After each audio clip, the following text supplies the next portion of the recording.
Alors cette fois-ci, tu vas clairement pas me dire que je ne te l'avais pas dit. Bah non, tu vas pas me dire que je ne te l'avais pas dit.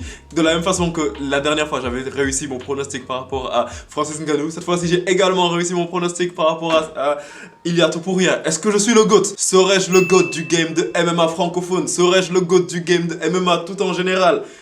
Salut la zone, j'espère que vous allez super bien et aujourd'hui on se retrouve donc dans une nouvelle vidéo dans laquelle je vais tout simplement te donner mon avis à chaud, mais vraiment à chaud, il est chaud bouillant, du combat qui vient d'avoir lieu, pardon, je veux dire, je perds même mon français, opposant Ilia El Matador Topuria à Alexander Volkanovski, à Max Holloway. Vous voyez les gars, je suis un petit peu trop excité. Il va falloir que je me calme là, il va vraiment falloir que je me calme parce que là, je suis juste trop content, genre, je suis vraiment trop content de ce qui vient de se passer. Je suis un peu moins content de ce qui s'est passé entre Robert Whittaker et Khamzat Chimaev, mais là je suis juste trop hypé de ce qui vient de se passer.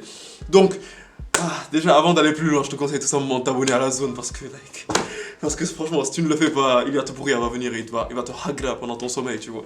Donc, on va commencer tout d'abord par expliquer ce qui s'est passé pendant ce combat. Parce que j'ai pris quelques notes. Ça c'est vraiment mon visage de quand je réussis mon pronostic, tu vois. Donc, le combat, dès qu'il a commencé, Ilia Topuria, il a fait ce qu'il a promis. Il a fait ce qu'il avait promis depuis le début de la préparation du combat et tout. Il est venu directement, il a pointé le centre de l'octogone. Il est en mode, Max, viens, je te casse la gueule. Viens, Max. J'ai pas peur de toi, viens. Genre, c'est ça qui était en train de... Genre, c'est en gros ça qu'il avait fait, genre, dès le début du combat. Et Max Holloway, il avait fait un truc assez nice, genre, il faisait, genre, comme s'il tenait, genre, le genre de foulard, genre, pour les taureaux. En tout cas, le truc de Matador, là, t'as capté. Et après, genre, donc, en gros, Max, il a refusé de le rejoindre au centre de l'octogone, ce qui est vraiment très logique, parce que s'il l'avait rejoint au centre de l'octogone, ce que l'on a vu au round 3, c'est probablement ce qui se serait passé au round numéro 1. Donc, après, qu'est-ce qui s'est passé? Bah, donc, si je te donne un petit peu ce que j'ai l'impression qui s'est passé, donc, parce que genre les cartes des juges ne sont pas encore sorties ni rien, parce que comme tu le sais, c'est la meilleure chaîne de MMA francophone, en tout cas pour le moment. Donc dès que le combat se termine, genre même avant que ESPN sorte les résumés des combats ou quoi que ce soit, ou bien qu'il y ait les conférences de presse d'après combat, t'as déjà ta vidéo, t'inquiète, genre j'ai pas à te faire perdre de temps, tu vois. Donc qu'est-ce que je suis en train de dire? Ouais, exactement. Donc, pour les cartes des juges, selon moi, ce qui s'est passé, c'est que le premier round, honnêtement, je le donne à Topuria. Le deuxième round, je trouve qu'il était vraiment très serré. Et genre, Max Holloway, il a vraiment été très technique. Il a envoyé des high kicks, il a envoyé des low kicks très utiles. Il a mis beaucoup de frappes significatives au visage. Mais j'ai pourtant l'impression que Ilia Topuria, il a gagné le deuxième round. Et au troisième round, c'est très bien ce qui s'est passé. Donc, Ilia Topuria, il a continué à mettre sa pression sur Max Holloway du début à la fin. Et après, à un moment, il lui a juste mis un cross qui était vraiment très puissant, genre il y avait vraiment beaucoup de puissance dans ce cross et on a vu genre Max Holloway qui était rocked, tu vois, genre il était groggy. Et juste après ça, Ilia Topuria, il a enchaîné, il est parti sur lui, après il lui a fait son combo, genre qui aujourd'hui est classique, tu vois, il est venu après. Il y a Ilia Topuria qui est en train de parler avec Sergio Ramos, c'est drôle. Mais bon, hors sujet. Franchement, like, j'imagine même pas genre les gens qui étaient en train de râler le classico à la place de regarder ce combat, ça c'était une dinguerie. Mais bref, en tout cas, Ilia Topuria, il a mis à Max Holloway genre son combo vraiment fétiche en mode quand il commence sur le corps, après il monte sur la tête et il te met un crochet de fou. Et bah ça s'est terminé comme ça pour Max Holloway. Max Holloway est tombé au sol directement, était quasiment KO et Ilia Topuria l'a terminé en ground and pound. Max Holloway qui n'a jamais été mis KO de sa carrière, il faut bien que je le précise. Un truc également qui est assez intéressant à prendre en compte, c'est le fait que dès le début du combat, c'était vraiment très intéressant à voir, mais dès le début du combat, Ilia Topuria il a directement amené Max Holloway au sol à un moment après, il était en train de lutter avec lui, ce qui était un truc qu'on ne devait pas trop, on ne s'attendait pas trop à ce que Ilia Topuria fasse ça, mais il l'a fait au début du combat, mais plus tard dans le combat, il a recommencé directement à restriker avec lui. Moi je me disais que ça aurait peut-être été intéressant si il l'amenait au sol et il essayait de le soumettre ou quoi que ce soit, mais on a vu genre que c'est comme s'il l'a amené au sol dès le début du combat pour lui montrer genre la menace du takedown, lui montrer la menace de si tu fais le fou, genre je peux t'amener au sol directement et tu vas prendre cher, tu vois. Donc ça c'était un truc vraiment à prendre en compte par rapport à ce combat. Là je suis juste en train de checker mes notes parce que j'ai écrit beaucoup de notes par rapport à ce combat. Donc un truc qui est intéressant à voir les gars, on va pas se mentir. Si on parle de la catégorie des featherweight, mais à partir d'un certain moment, ne me parlez plus de McGregor. Genre je suis désolé, je sais que je le dis trop tôt. Je sais que je le dis trop tôt, mais ne me parlez plus de McGregor. Parlez-moi de Ilia Topuria. Je sais que c'est vraiment très récent et que genre c'est juste très récent ce qui est en train de se passer. Mais est-ce que tu vois par exemple en Espagne comment Ilia Topuria c'est une superstar de fou. Genre est-ce que tu vois à quel point Ilia Topuria c'est une superstar au point de ramener des légendes espagnoles comme des Sergio Ramos.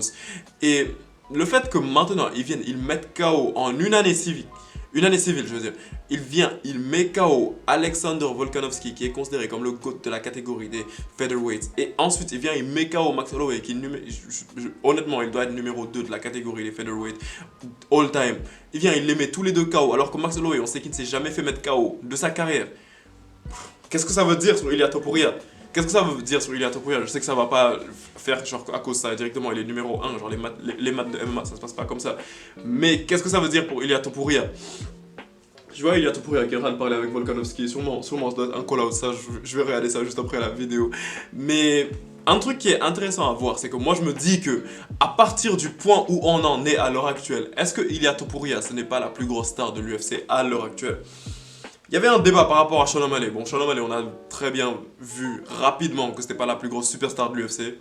Dès que Merab est passé, genre c'est passé automatiquement. Mais moi je me dis qu'à l'heure actuelle, en termes de superstar, si c'est pas Pereira, c'est Topuria. Genre c'est vraiment l'un des deux. Et honnêtement, selon moi, si on regarde, genre c'est qui le Fighter of the Year, c'est-à-dire le combattant de l'année? Pour moi, honnêtement, vous pouvez dire ce que vous voulez, genre les fans de Pereira et tout, mais selon moi, c'est clairement pas Pereira. Parce que Pereira, la raison pour laquelle, genre, il y a plein de gens qui pourraient dire, genre, qu'il est Fighter of the Year, c'est que, ok, il a été constant, genre, il s'est battu, genre, je pense, chaque 4 mois, exactement, chaque 3-4 mois, un truc du genre. Et ouais, genre, ses combats, ils sont terminés par des KO, et il a battu qui cette année-ci? Il a battu Jamal Hill, il a battu Jiri Prohaska et il a battu Khalid Rountree Jr. Ça c'est vraiment de très beaux exploits, genre c'est quelque chose de grand.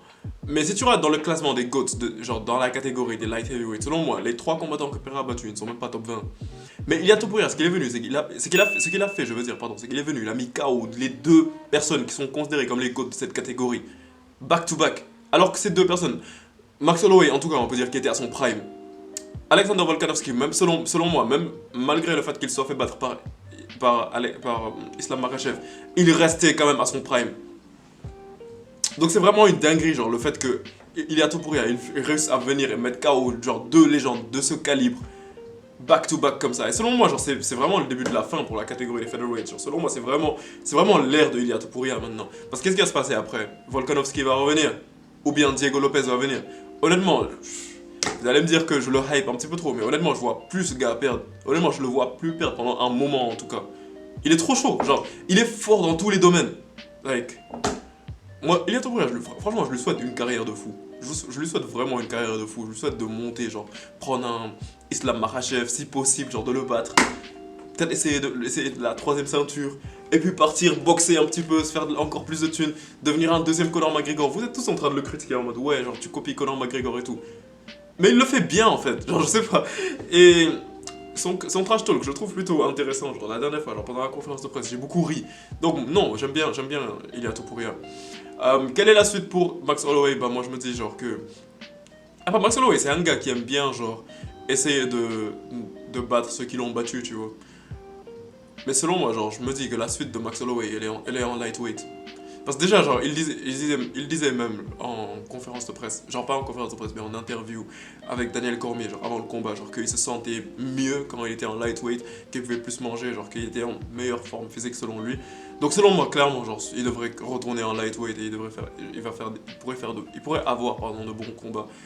Peut-être prendre le vainqueur de Chandler contre Oliveira et le battre, puis avoir un title shot, un truc du genre, tu vois. Mais selon moi, franchement, c'était mon avis par rapport à ce combat. Bon, donc je vais terminer la vidéo ici parce que là, il faut que je regarde les conférences de presse d'après-combat. Mais vraiment, je suis juste trop content. Il se peut que je fasse une réaction à froid après. Mais en tout cas, dis-moi ce que tu penses de ce combat dans l'espace commentaire, ce que tu as pensé pardon, de ce combat dans l'espace commentaire. On pourrait avoir une conversation plutôt intéressante. Et comme d'habitude, si ce genre de vidéo te plaît, je te conseille tout simplement de t'abonner à la zone. Et on se capte bientôt pour une prochaine vidéo, la famille. Peace out.